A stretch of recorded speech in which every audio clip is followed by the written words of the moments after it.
Local कबाड़ी का काम करके इंपोर्ट तक कैसे जाया जा सकता है, कितना लोकल मेंबर को बचता है, कितना बजट उसमें चाहिए, और एक जो बड़ा इंपोर्टर है जो करोड़ों रुपए से काम करता है और करोड़ों रुपए कमाता है, वो कैसे काम करता है, कि आपकी जर्नी क्या है, कैसे आपने काम को स्टार्ट करा। अचानक मेरी ज़िंदगी में स्क्रैप आ गया एकदम किसी वजह से। एक अमेरिका के मेरे दोस्त थे। अगर कोई लोकल में काम करना चाहता है या इंपोर्ट करना चाहता है, कौन सी बेस्ट चीज़? एक छोटा व्यापारी है, वो छोटा ही काम करेगा, ठीक है, और जो बड़ा व्यापारी है वो छोटा काम कैसे करेगा। इंडिया में हजारों टन ओसीसी यानी वेस्ट पेपर का काम होता है। कई जगह निकलता है, कई जगह मैन्युफैक्चरिंग में जाता है, और भी बहुत कुछ होता है। बट सवाल आता है, क्या ये काम इंडिया में ही चलता है या बाहर से जो माल आता है अगर हम इंपोर्ट करते हैं वो भी बहुत अच्छा होता है? इस वीडियो में अपन बात करेंगे लोकल से लेके इंपोर्ट तक का पूरा सफ़र, कि कितना लोकल मेंबर को बचता है, कितना बजट उसमें चाहिए, और एक जो बड़ा इंपोर्टर है जो करोड़ों रुपए से काम करता है और करोड़ों रुपए कमाता है, वो कैसे काम करता है। तो उस चीज़ के बीच में बात करने के लिए हमारे बीच आ चुके हैं डॉक्टर शुगुप्ता किंकर सर। वो आपको पूरा प्रॉपर सटीक जानकारी देंगे कि एक्चुअल में काम होता कैसे है। अगर आपका बजट कम है तो आप किस लेवल पे रह के काम कर सकते हैं, और आपका अगर बजट ज़्यादा है तो आप कैसे काम कर सकते हैं। तो स्वागत करते हैं डॉक्टर शुगुप्ता सर का, जिनके पास 50 साल का एक्सपीरियंस है और 28 कंट्री में ट्रैवल कर चुके हैं, और हाँ, 6 से 7 हज़ार कंटेनर अपने खुद के इंपोर्ट कर चुके हैं। सर नमस्कार आपका। नमस्कार राहुल जी। देखिए, आपके मन में बहुत सारे सवाल होंगे कि यार ये यहाँ पे जो आए हैं वो बेसिकली क्या कंटेनर इंपोर्ट कराने आए हैं या एक्सपोर्ट कराने हैं, कुछ भी कराने आए हैं। तो हम जानते हैं थोड़ी सी सर की जर्नी, और फिर स्टार्ट करते हैं पूरी वीडियो को। सर सबसे पहले मैं ये जानना चाहूँगा आपसे कि आपकी जर्नी क्या है, कैसे आपने काम को स्टार्ट करा। देखिए राहुल जी, आप पुरानी बातें ताज़ा करवाना चाह रहे हैं। जी। मैं 25 साल का था तब मैं जर्मनी चला गया था। ठीक है। और मैंने शॉर्ट में बता रहा हूँ, वहाँ हैंडीक्राफ्ट, ज्वेलरी और गारमेंट्स का होलसेल किया, इंडिया से माल मंगाकर। 5 साल मैंने वहाँ काम किया, Germany and near by countries. ठीक है। 17 कंट्रीज थे जो वेस्ट जर्मनी, वेस्ट यूरोप के पार्ट्स थे। उसके बाद मैंने 5 साल दुबई काम किया, गोल्ड एंड डायमंड ज्वेलरी का इंपोर्ट करके होलसेल करना। ठीक है। उसके बाद मैंने 25 साल America gold and diamond jewellery का ही मेन काम किया। इसके बाद अचानक मेरी ज़िंदगी में स्क्रैप आ गया एकदम किसी वजह से। एक अमेरिका के मेरे दोस्त थे, वो इंपोर्ट करने के लिए दुबई जा रहे थे, मुझे अपने साथ ले गए। ओके। तो वो कहने लगे, मैंने कहा मैं तो जानता नहीं कहाँ गोल्ड एंड डायमंड, कहाँ ये स्क्रैप। लेकिन उन्होंने काम शुरू किया और उनको मैंने देखा जब काम करते हुए, तो मुझे लगा ये तो गोल्ड एंड डायमंड से भी बढ़िया है। तो तब के बाद जो लोग मेरे पास आते थे, तो पहले हम कुछ जानना चाहते हैं किंकर साहब, तो फिर मैंने उनको कहा कि आप ये काम कर सकते हैं, और उसके बाद आप मिले। बिल्कुल। तो आपने कहा कि ये फ़ायदा सबको मिलना चाहिए, आपका यूट्यूब में मास्टरी है। तो मैंने कहा बहुत अच्छी बात है, और आपकी वजह से आज हम पूरी दुनिया में मशहूर हैं। बट सर मेरी भी एक कथा है आपके साथ में। कथा क्या है, जब मैं ज़ीरो हुआ था तब मैं मिला था, और आज आपने मेरे को जिस लेवल पे कर दिया, पर आपका इंटरेस्ट था। हाँ, ये कह सकते हैं। हाँ। अब सर मेरा अगला सवाल आता है, अगर कोई लोकल में काम करना चाहता है या इंपोर्ट करना चाहता है, कौन सी बेस्ट चीज़ है? देखिए, अगर ये आज एक मैंने आपको मैं धर्म संकट में डाल दिया। नहीं, कोई ऐसी बात नहीं है। एक छोटा व्यापारी है, वो छोटा ही काम करेगा। ठीक है। और जो बड़ा व्यापारी है वो छोटा काम कैसे करेगा। फॉर एग्जाम्पल, जी, किसी के पास थोड़े पैसे हैं तो वो आलू प्याज की रेहड़ी लगाएगा। बिल्कुल ठीक है। और उसका प्रॉफिट अंबानी से भी ज़्यादा होता है, क्योंकि उसने 5,000 का आलू खरीदा, ROI, रिटर्न ऑन इन्वेस्टमेंट। क्योंकि उसने रेहड़ी लगाई, उसको डबल का प्रॉफिट होता है। और अंबानी जी को पूरे साल में डबल नहीं हो पाता है। लेकिन अंबानी जी रेहड़ी नहीं लगा सकते, और वो अंबानी नहीं बन सकता। तो इसलिए दोनों में ही प्रॉफिट है। ये डिपेंड करता है कि आपका बजट क्या है। सर बजट की बात अगर करें, किसी का 1 लाख रुपये बजट है और किसी का 4-5 लाख रुपए से, तो किस सजेशन में आप करेंगे? एक और नई बात इसमें से निकल के आती है, हम बार बार बजट को मेन मान लेते हैं, जबकि बजट मुख्य नहीं है, नॉलेज मुख्य है। अगर आपको काम करना आता है तो बजट इज नथिंग। पैसा लगाने वाले सैकड़ों लोग घूम रहे हैं, हम ही लगा देंगे अगर आपको काम आता है तो। लेकिन लोग बजट के चक्कर में ही घूमते रहते हैं, काम सीखने की कोशिश ही नहीं करते। तो budget is a very secondary thing, काम का आना मेन चीज़ है। और बजट तो कम बजट में भी लोग काम करते हैं, ज़्यादा में भी करते हैं, लेकिन if you are very particular, आप अगर अपने ही पैसे से काम करना चाहते हैं तो 3-4 लाख से शुरू कर सकते हैं, जो इम्पोर्ट आराम से। और 3-4 करोड़ भी इसमें कम पड़ते हैं। 30-40 करोड़, मेरी आज ही एक से बात हो रही थी, वो राइस एक्सपोर्ट करता है, वो उसमें पूरे साल में 32 करोड़ का राइस एक्सपोर्ट करता है। मैंने कहा अगर आप अगले साल 64 करोड़ का करना चाहें तो क्या आप कर सकते हैं? कहने नहीं कर सकते। तो वो इंटरेस्टेड थे मेटल में। तो मैंने कहा आप कॉपर जैसे वो करना चाहते थे, मैंने कहा पहले साल ही आप 64 करोड़ का कर सकते हैं, आप हर महीने 64 करोड़ का कर सकते हैं। तो ये डिपेंड करता है कि आप, लेकिन बिना सीखे आप 64 रुपये का भी नहीं कर सकते। तो काम बहुत अच्छा है। इंपोर्ट एक्सपोर्ट हम चाहते हैं आपकी भी जेब भरे और देश की भी जेब भरे, क्योंकि हमारा देश तभी आगे होगा जब हम इंपोर्ट एक्सपोर्ट ज़्यादा करें। हम अपने घर में खा रहे हैं, पी रहे हैं, उससे संतुष्ट हैं, उससे हमारा देश आगे नहीं बढ़े, जबकि अधिकतर भारतवर्ष में संतुष्ट वाले लोग हैं। सर राय क्या देना चाहेंगे, जैसे लोकल बिजनेस बढ़िया है ओसीसी का, गत्ते का, या फिर इंपोर्ट करना? देखिए मैंने आपको पहले ही बताया कि कोई चॉइस नहीं है। अगर आपके पास मतलब अभी मेंटली प्रिपेयर्ड नहीं है बड़ा काम करने के लिए, तो आप लोकल करें। लोकल में कोई बुराई नहीं है। थोड़ा टफ है, थोड़ा मेहनत लगती है, क्योंकि लोकल में कंपटीशन ज़्यादा होता है, लेकिन पैसा तो बहुत है। और कंपटीशन किस काम में नहीं है? एक मार्केट में 10 तरह की दुकानें खुली होती हैं, एक ही जैसी 10 तरह की। बिल्कुल। तो वो भी काम करते हैं, तो वो कभी भी कंपटीशन से डरने वाली बात नहीं। बट सर सवाल आता है, इतना हमारे पास गत्ता है, इतना ओसीसी है, हम लोग इंपोर्ट करते क्यों हैं? जो आपको लग रहा है ना इतना है, वो काफ़ी नहीं है, क्योंकि भारतवर्ष एक ग्रोइंग इकोनॉमी है। हर चीज़ को ट्रैवल करने के लिए, हर प्रोडक्ट को एक कार्टन चाहिए। बोरों में काम नहीं होता। ठीक है। और तो जो भी बनेगा उसको एक कार्टन चाहिए, तो वो कार्टन बनता है पेड़ों से। पेड़ों की इंडिया में शॉर्टेज है जी। इतना बड़ा देश है तो पेड़ कम है जी। तो जितना यहाँ लोकल जो निकलता है ओसीसी वो काफ़ी नहीं रहता है, इसलिए हमें बाहर से मंगाना पड़ता है। और चूंकि यहाँ इसकी शॉर्टेज है तो सरकार ने इस पर टैरिफ भी जीरो कर। तो हम एक ऐसे बिजनेस की बात कर रहे हैं जिसमें बेचने की प्रॉब्लम नहीं है। कितना बढ़िया बिजनेस है, चाहे आप लोकल पे करें चाहे इंपोर्ट में करें, बेचने की कोई प्रॉब्लम नहीं है और लाने की भी कोई प्रॉब्लम नहीं है। बाहर पहाड़ लगे हुए हैं, मैंने देखा लंदन में कई एकड़ में उनके गोदाम है। लंदन में? हाँ जी, कई एकड़ में, और ओपन में है। कहाँ एकड़ में उसके ऊपर वो लगाएंगे।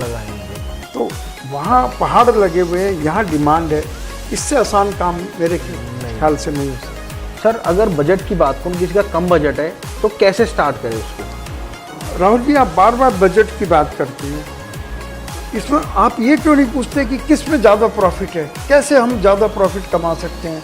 अपना थोड़ा पैसा लगा के हम ज़्यादा प्रॉफिट की तरफ आपकी निगाह नहीं है। आई एम सॉरी टू से दिस। Sorry sir. नहीं वो बात नहीं, आप औरों के लिए पूछ रहे हैं, मुझे मालूम है, लेकिन हमें प्रॉफिट भी तो देखना चाहिए कि बजट, मैंने तो बता दिया, बजट पर बिल्कुल ना सोचें, आप जीरो बजट से काम करें, लेकिन सीखना तो पड़ेगा आपको। और प्रॉफिट कितना ज़्यादा है और देश के लिए इसकी ज़रूरत पूरी हो रही है, सबसे बड़ी बात है। तो मैं तो ये कहूँगा कि देखिए यहाँ थोड़ा फ़र्क है औरों से और हमें जी। और लोग यूट्यूबर्स हैं, वो मैंने देखा है, कई बार मैं हैरान रह जाता हूँ, टूथब्रश मंगाइए 16 करोड़ कमाइए। तो अब कोई किसी को रोक नहीं सकता है, वो सही है अपनी जगह, लेकिन हमें नहीं आता वो तरीका। तो this is the only platform कि जहाँ हम खुद अपना बिजनेस भी करते हैं और हम दूसरों को भी प्रेरित करते हैं कि वो अपना बिजनेस करके अपना आगे बढ़े। अब सर अगला सवाल आता है, एक कंटेनर अगर हम इंपोर्ट करते हैं तो जी। क्या बजट हमारा एग्जैक्ट होना चाहिए? देखिए सबसे सस्ता है OCC, तो 3-4 लाख में आराम से हो जाता है। 3-4 लाख रुपए चाहिए बेसिकली एक हाँ, कंटेनर एक इंपोर्ट कंटेनर जो होता है 20 फीट का कंटेनर होता है, 20 feet by 8.5 feet by 8 feet. Okay, अच्छा आपने तो पूरी मेजरमेंट बता दी। तो उसमें करीब जिसको 20 फीट कंटेनर बोलते हैं, हाँ जी।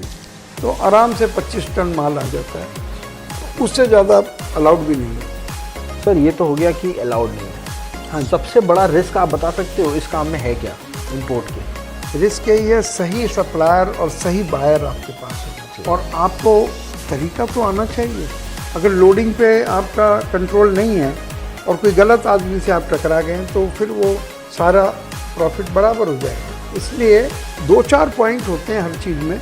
अब लोग घरों में आते हैं, जेवर को नया करा लो, चमकवा लो, तो अगर उन्हें नॉलेज नहीं है तो जेवर ही हाथ से खो बैठेंगे।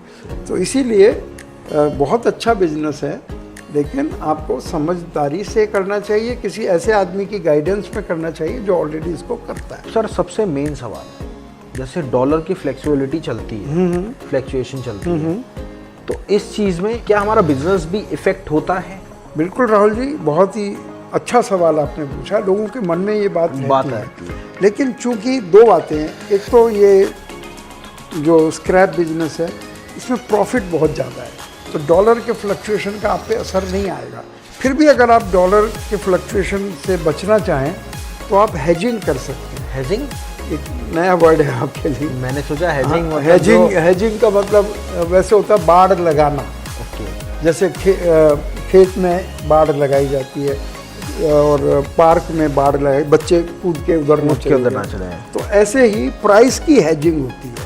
आप अपना प्राइस डॉलर का फिक्स करके रख सकते हैं, तो उसमें वो एडवांस लेवल में हम लोग बताते ही हैं। बिल्कुल, हैंड होल्डिंग। हाँ, वो मैं बता दीजिए। देखिए अगर आप चाहते हैं खुद का काम स्टार्ट करना और ये हेजिंग इफेक्ट, ये जितने भी चीज़ें ये सब जानना चाहते हैं, तो सर की पर्सनल मीटिंग ज्वाइन करिए।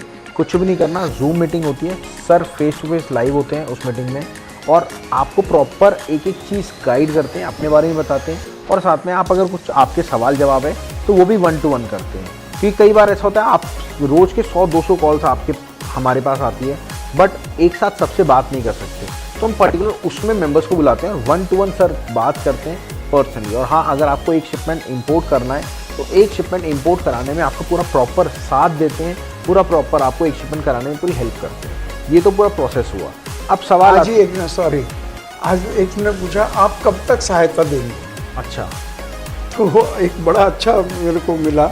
मैंने कहा जब आपने डाइविंग, एक लेडी थी बहुत अच्छा बोल रही थी, तो मैंने टाइम दिया थोड़ा। मैंने कहा जब आपने डाइविंग सीखी थी तो आपने कोच से बोला, डाइव इंस्ट्रक्टर से, आप कब तक मेरे साथ गाड़ी में रहेंगे? सही बात है।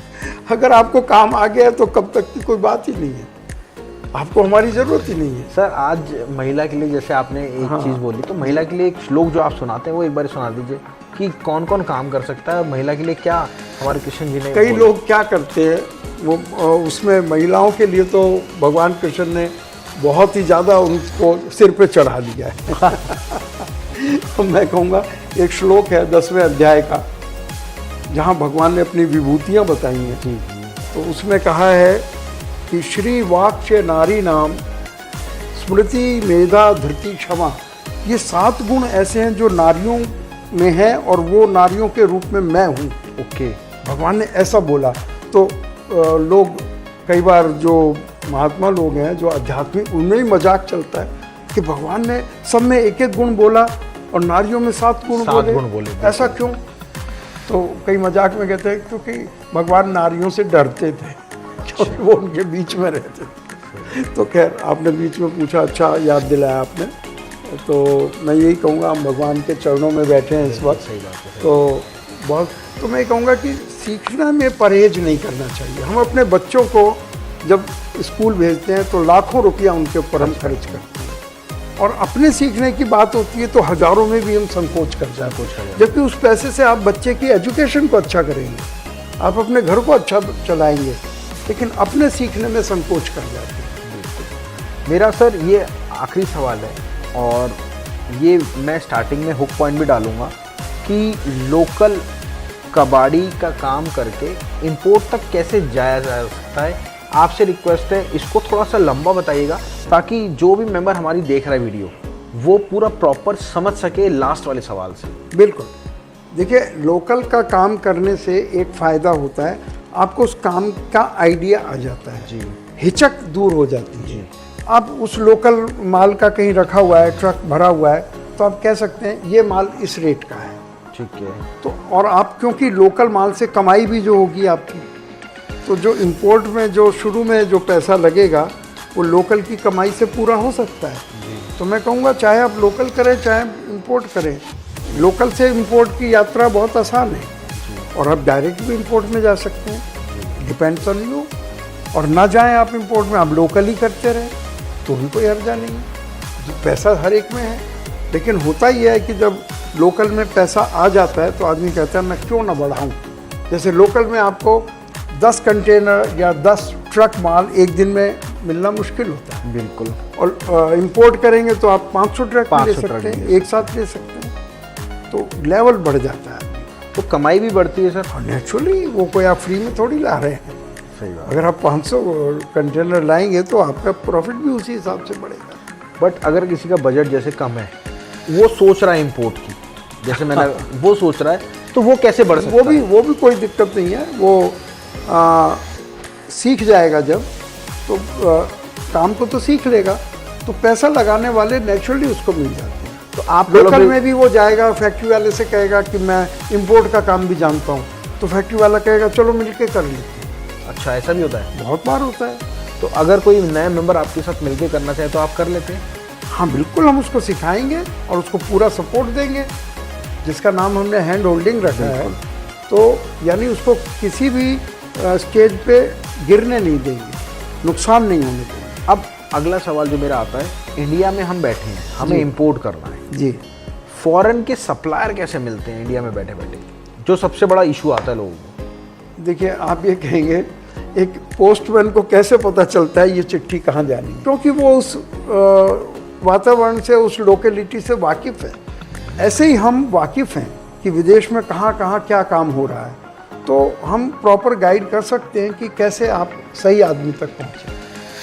सर आपके, मैं एक मेंबर का नाम लेना चाहूँगा, शरद शर्मा जी, जो गलियों में स्क्रैप का काम करते थे, और आज वो कई कंटेनर बहुत बड़े काम कर रहे हैं और बहुत बड़े लेवल पे काम। हाँ जी, बिल्कुल। पूरा प्रॉपर ढंग से काम उन्होंने सीखा था, खुद सर के साथ दुबई गए थे, वहाँ पे खुद का यार्ड खोला था, और आज अच्छे लेवल कई यार्ड खोले थे। तो अगर आप भी करना चाहते हैं काम, तो आप बिल्कुल कर सकते हैं सर के साथ मिलके।